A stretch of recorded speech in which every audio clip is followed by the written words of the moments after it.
بسم اللہ الرحمن الرحیم، الصلاۃ والسلام علیکہ یا رسول اللہ وعلی آلہ و صحابہ یا حبیب اللہ۔ محترم طلباء اور طالبات، ہم نے الحمدللہ 3 ماہ کے عربی گرامر کورس میں ابھی تک بہت کچھ پڑھ لیا ہے۔ لفظ کا چارٹ ہم نے پڑھ لیا، لفظ کی ابتدائی باتیں ہم نے آپ کو سمجھائی تھیں۔ اس کے بعد ہم نے مرکب توصیفی، مرکب اضافی، واحد تثنیہ جمع، مذکر مؤنث، اس کے متعلقات ساری چیزیں، پھر ہم نے جملہ اسمیہ، جملہ فعلیہ کے متعلقات چیزیں سمجھائیں۔ آج ہم آپ کو بتاتے ہیں کہ جملہ اسمیہ کے متعلقہ چیزیں کون کون سی ہوتی ہیں۔ یہ ایک میں نے مثال اوپر لکھی ہے، الرجل حسن، الرجل حسن، یہ جملہ اسمیہ ہے۔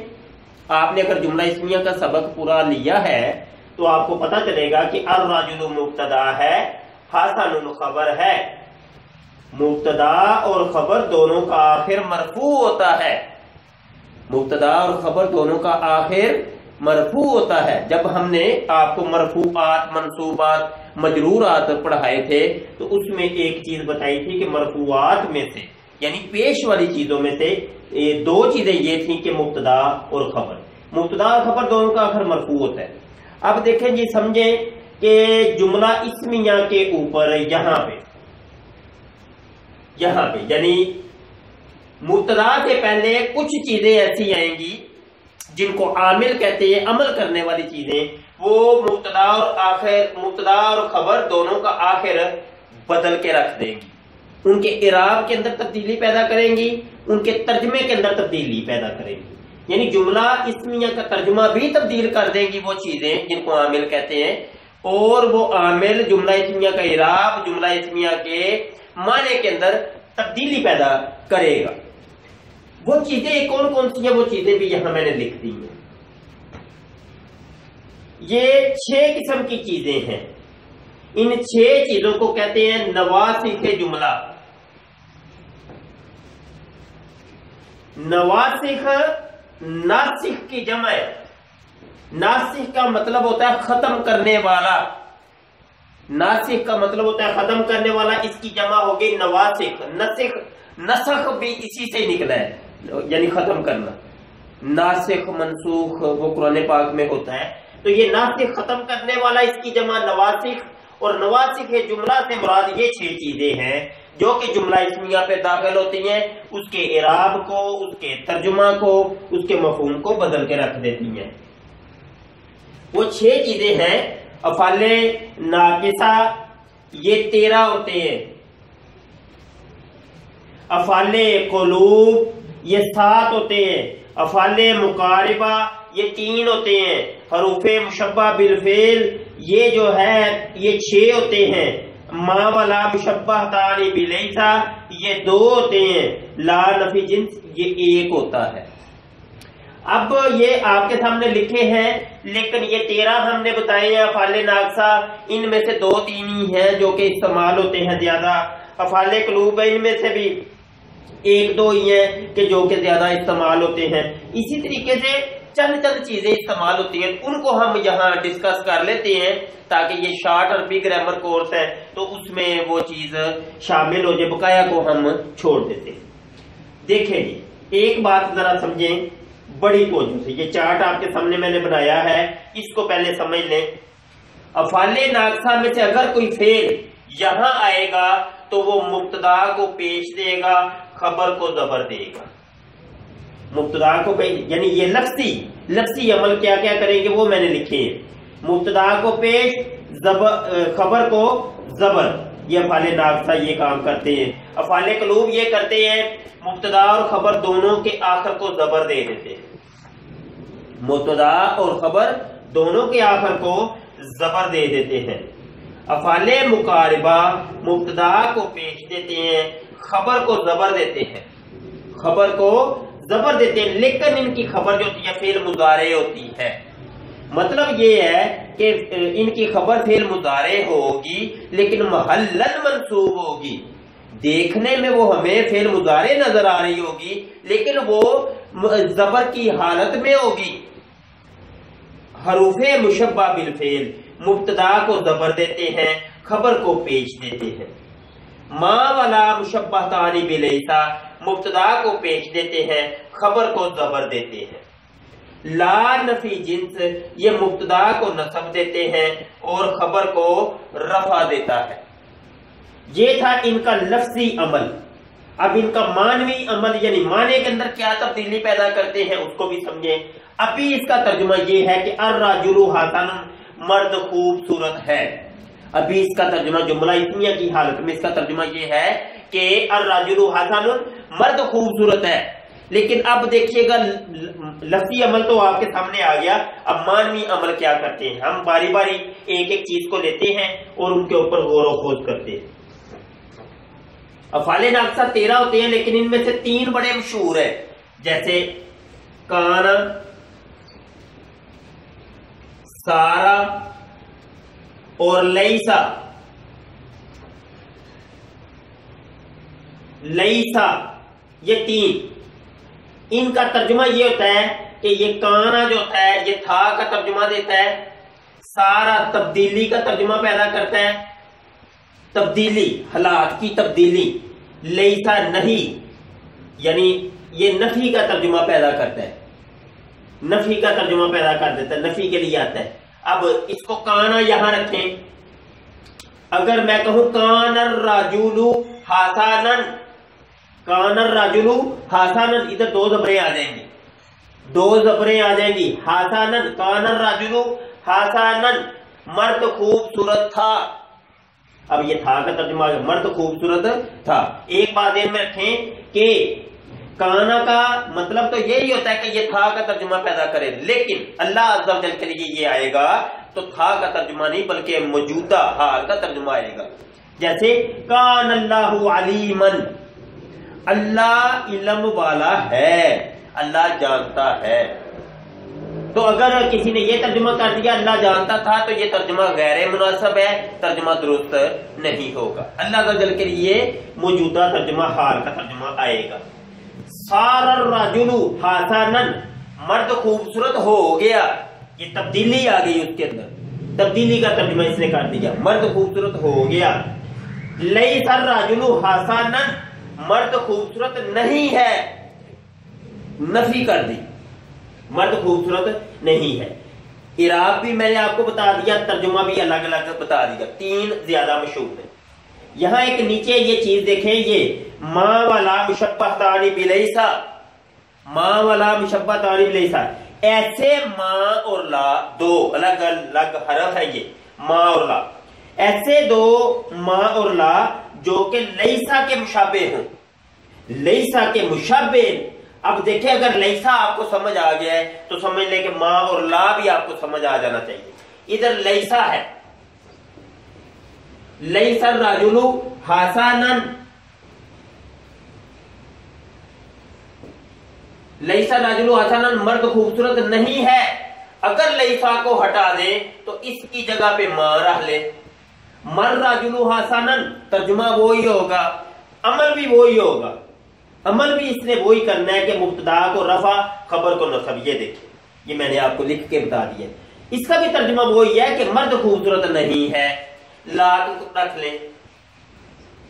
للرجل حسنا، مرد خوبصورت نہیں ہے، اس کا ترجمہ بھی وہی ہوگا، عمل بھی وہی ہوگا۔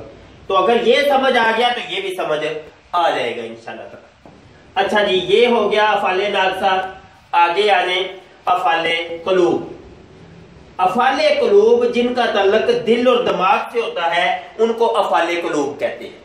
دل اور دماغ سے تعلق رکھنے والی چیزیں، سوچ و بچار کا جن کے ساتھ تعلق ہوتا ہے ان کو افعال قلوب کہتے ہیں۔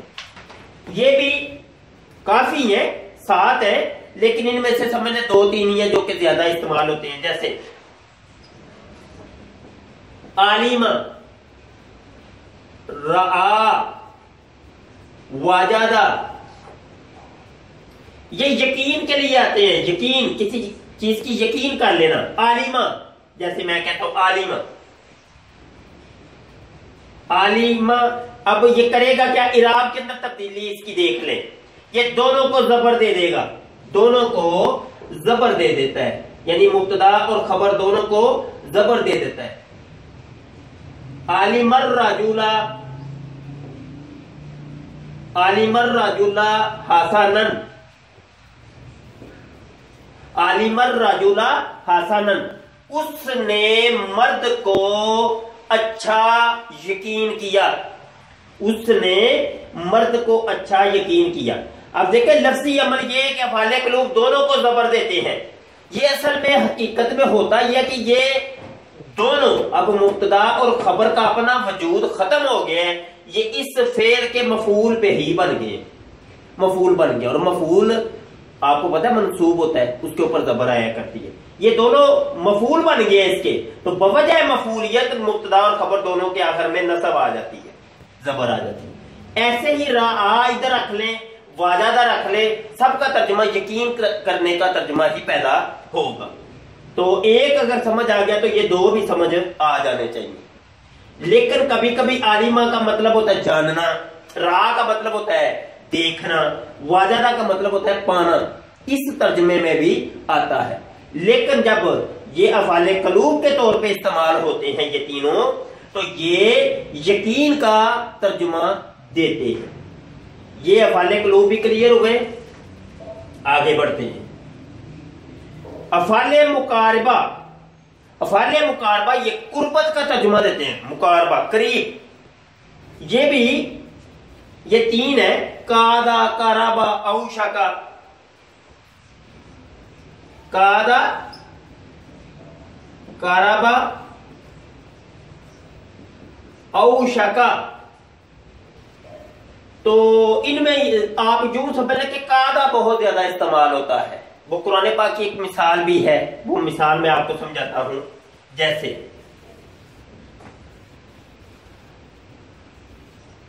یکاد البرق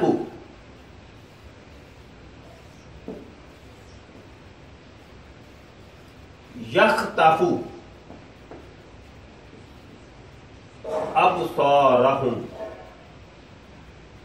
قرآن پاک میں آتا ہے۔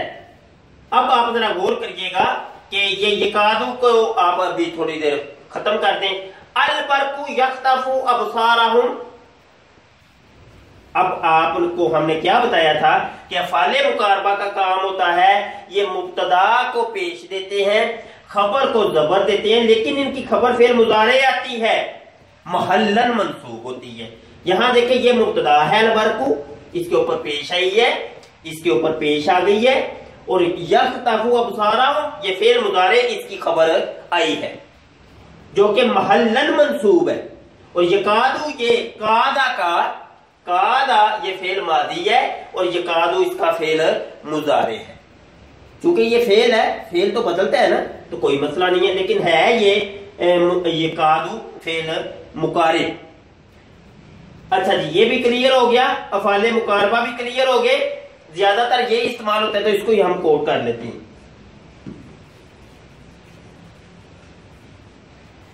ایک اور چیز سمجھیں، حروف مشبہ بالفعل، حروف مشبہ بالفعل یہ 6 ہوتے ہیں، تو 6 کے 6 ہی تقریباً استعمال ہوتے ہیں۔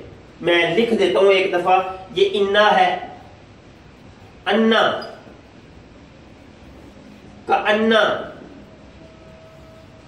لیتا، لعلہ، لکنہ، انا کا انا، لیتا، لعلہ اور لکنہ۔ یہ دیکھیں جی، انا کا مطلب ہوتا ہے بے شک، انا کا مطلب ہوتا ہے بے شک، شک اور وہم کو دور کرنے کے لیے آتے ہیں۔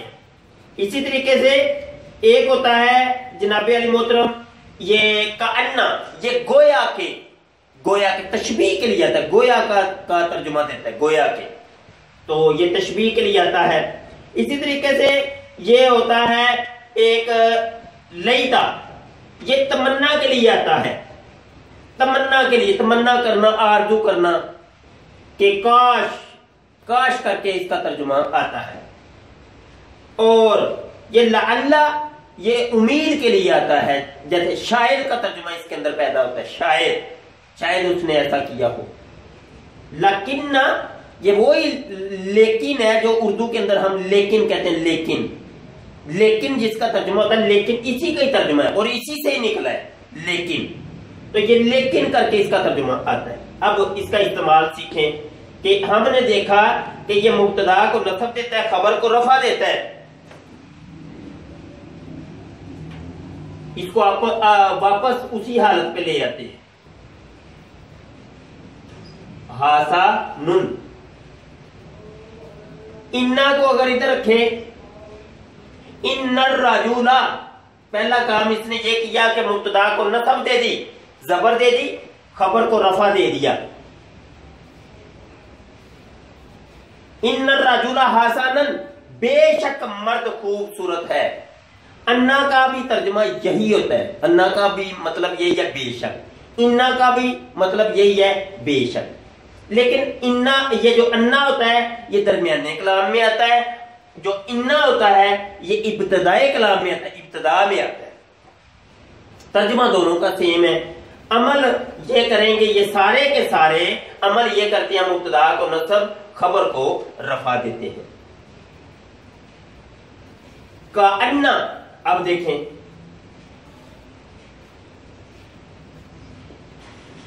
کأن الرجل حسن، گویا کہ مرد خوبصورت ہے، جیسا کہ مرد خوبصورت ہے. اسی طریقے سے یہ بقایا کا ترجمہ بھی آپ اس طریقے سے لگا کے کر سکتے ہیں. یہ حروف مشبہ بالفعل ہو گئے ہیں، اور آگے ما والا مشبہ تانی بلیسا بھی ہم نے آپ کو بتا دیا. لا نفی جنس، یہ بہت زیادہ استعمال ہوتا ہے، اس کو ہم سمجھتے ہیں.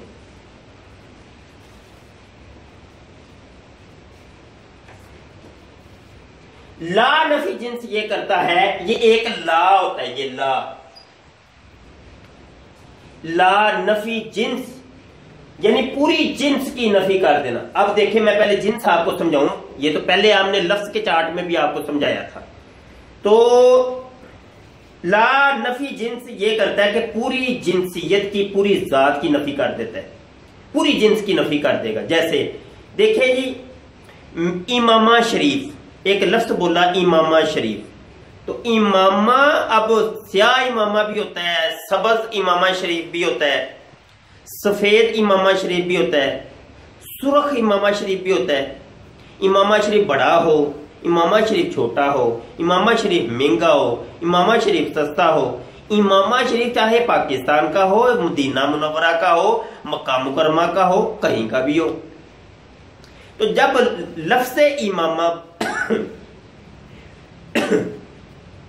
لفظ امامہ بولا گیا تو تمام قسم کے امام شریف اس ایک لفظ میں شامل ہو گئے.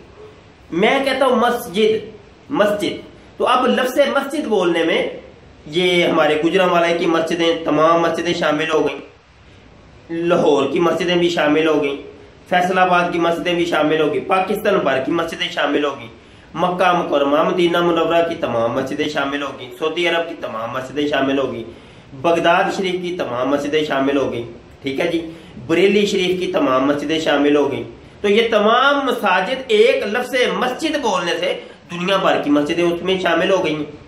تو یہ لا یہ کرتا ہے کہ پوری جنس کی پکڑ کے نفی کر دیتا ہے، پوری جنس کی پکڑ کے نفی کر دیتا ہے. یہ معنی کے اندر تبدیلی یہ کرے گا. دوسرا اس نے کام یہ کرنا ہوتا ہے کہ مبتدا کو اس نے زبر دینی ہوتی ہے، اور مبتدا کو زبر ایسے دے گا کہ اس کے اوپر الف لام نہیں آئے گا، اس کے اوپر الف لام نہیں آئے گا، کیونکہ یہ نکرہ کی جنس کی نفی کرتا ہے. تو اس کو پہلے نکرہ بنائیں گے اور اس پہ ایک زبر دیں گے، دو زبریں نہیں دیں گے. پہلی بات یہ ہے کہ اس کو نکرہ بنانا ہے، مبتدا کو پکڑ کے نکرہ بنائے گا، نکرہ بنانے کے بعد ایک زبر دے گا، دو زبریں نہیں ہیں. اب ہو جائے گا لا رجل حسن، تو ترجمہ اس کا یہ ہو گیا کوئی مرد خوبصورت نہیں. پوری جنسیت کی، مردوں کی پوری جنس کی نفی کر دی، کوئی مرد خوبصورت نہیں. لا ریب فیہ، قرآن پاک میں کیا اللہ ارشاد فرماتا ہے، کوئی شک کی گنجائش ہی نہیں اس میں. قرآن پاک لا ریب یعنی نکرہ آیا، ریبا، ریبو بھی نہیں آیا، الریبو بھی نہیں آیا، الف لام بھی نہیں آیا، اور دو زبریں بھی نہیں آئیں، ایک زبر آئی ہے لا ریبہ. آپ کلمہ شریف کیا پڑھتے ہیں؟ لا الہ، تمام معبودوں کی پہلے نفی کی، تمام معبودوں کی، کوئی معبود نہیں، کوئی خدا نہیں. لا الہ، الہ ادھر لا لگایا، یہ لا نفی جنس کا ہے، اس نے ادھر زبر دی ہے. لا الہ، کوئی الہ نہیں، الا اللہ، صرف اللہ ہی اللہ. ایک اللہ کو ثابت کر دیا، بقایا تمام کی نفی کر دی، تمام جنسیت کی نفی کر دی. لا حول ولا قوت. ٹھیک ہے، یہ سارے وہ والے لا ہیں جو کہ لا نفی جنس کے ہیں. یہ نکرہ کی جنس کی نفی کرے گا، اس کے اوپر زبر آئے گی. یہ میں نے آپ کو اس کا لفظی عمل بھی بتا دیا، اس کا معنوی عمل بھی بتا دیا. ایک بات یہاں بتاتا چلو، چونکہ موضوع چھڑا ہے لا کا، تو لا کے بارے میں سمجھ لیں کہ لا کی کئی قسمیں ہوتی ہیں. ایک لا منفی کا ہوتا ہے، ایک لا نہیں جنس کا ہوتا ہے، ایک لا لائے نہیں ہوتا ہے. ادھر نہیں جنس نہیں بلکہ نفی جنس، لا نفی جنس. ایک لا نہیں کا ہوتا ہے. اب اس میں فرق کیا ہے یہ بھی سمجھ. یہ جو لا منفی ہوتا ہے یہ لفظی عمل کوئی نہیں کرتا، لفظی عمل کوئی نہیں کرتا، فعل مضارع کے اوپر آتا ہے. جیسے لا یضرب، نہیں مارتا ہے یا نہیں مارے گا وہ ایک مرد. ٹھیک ہے، لا یضرب، لا صدق ولا صلی. تو یہ لا منفی کا ایک ہوتا ہے. ایک لا نفی جنس کا ہوتا ہے، پوری جنس کی نفی کرتا ہے، وہ یہ ہے جو ابھی میں نے آپ کو سمجھایا ہے. ایک لا نہیں کا ہوتا ہے، یہ فعل مضارع کے اوپر آتا ہے، لفظی عمل بھی کرتا ہے، معنوی عمل بھی کرتا ہے. اور وہ ہے جیسے لا یضرب، لا تضرب، مت مار تو ایک مرد. نہیں روکنا، نہیں کا مطلب ہوتا ہے روکنا کسی کام سے. تو یہ نون اعرابی بھی گرا دیتا ہے. تو یہ لا نہیں کا ہوتا ہے ایک، جو کہ فعل مضارع پہ داخل ہوتا ہے، اس میں نہیں کا ترجمہ پیدا کرتا ہے اور مضارع کے آخر سے نون اعرابی کو گرا دیتا ہے، مضارع کے آخر کو جزم دیتا ہے. جیسے لا تضرب، لا تضربا، لا تضربو، لا تضربی، لا تضربا، لا تضربنا. تو اس طریقے سے یہ لا کی 3 قسمیں تھیں، وہ بھی میں نے سمجھا دیا آپ کو. دوستو آج ہم نے بہت کچھ پڑھا ہے، یہ میں آپ کو بتا دوں. آپ خود اندازہ کر سکتے ہیں کہ یہ ایک میرے سامنے نحو کی کتاب ہے، اس کے اندر یہی سبق، یہ سبق شروع ہوتا ہے صفحہ نمبر، اندازہ کریں آپ کہ یہ کتنے صفحات اس کے بنتے ہیں. یہ صفحہ نمبر جناب 56 سے شروع ہوتا ہے اور یہ سبق جاتے ہیں یہ جی 75 صفحے تک. آپ خود اندازہ کر لیں کہ 56 سے شروع ہو رہا ہے اور یہ 75 صفحے کے اوپر یہ ساری چیزیں بیان کی گئی ہیں. اور اس کے لیے تقریباً 5-6 اسباق ہیں، 5-6 سبق جو تھے میں نے ایک چارٹ کے ذریعے آپ کو ابھی سمجھا دیے. آپ کو ساری دقت ختم ہوگی. بس یہ چارٹ یاد کر لیں، ان کا آپ نے لفظی عمل یاد کرنا ہے اور معنوی طور پہ آپ نے یاد کرنا ہے، اور جو چیزیں زیادہ استعمال ہوتی ہیں ان کو یاد کرے، بقایا کو چھوڑ دیا. بس آپ سمجھے کہ یہ آپ کا نواز کے جملہ مکمل ہو گیا. میں امید کرتا ہوں یہ نواز کے جملہ آپ کو سمجھ آ گیا ہوگا. کوئی چیز سمجھنا ہے تو آپ پوچھیں، سوال کریں. اور ایک بات ذہن میں رکھیے گا کہ یہ شارٹ گرامر کورس ہے، ہم زیادہ تفصیل سے نہیں آپ کو پڑھا رہے، زیادہ مفصل نہیں. اگر باقاعدہ تفصیل سے اگر آپ پڑھنا چاہتے ہیں تو کوئی سی بھی نحو کی کتاب اٹھا کے آپ اس میں سے دیکھ سکتے ہیں. تفصیل النحو ہے کتاب، اس میں سے دیکھیں، انشاءاللہ اس میں بڑی تفصیلات آپ کو مل جائیں گی. لیکن جو زیادہ استعمال ہونے والی چیزیں ہیں، جو مستعمل چیزیں ہیں، وہ کلمات، وہ ہم آپ کو بتا رہے ہیں، سکھا رہے ہیں. تو اس پر محنت کریں، کوشش کریں، کوئی مشکل نہیں ہے. آپ نے تھوڑی سی محنت کریں، انشاءاللہ یہ چیزیں آ جائیں گی. بہت شکریہ جی. السلام علیکم ورحمۃ اللہ وبرکاتہ.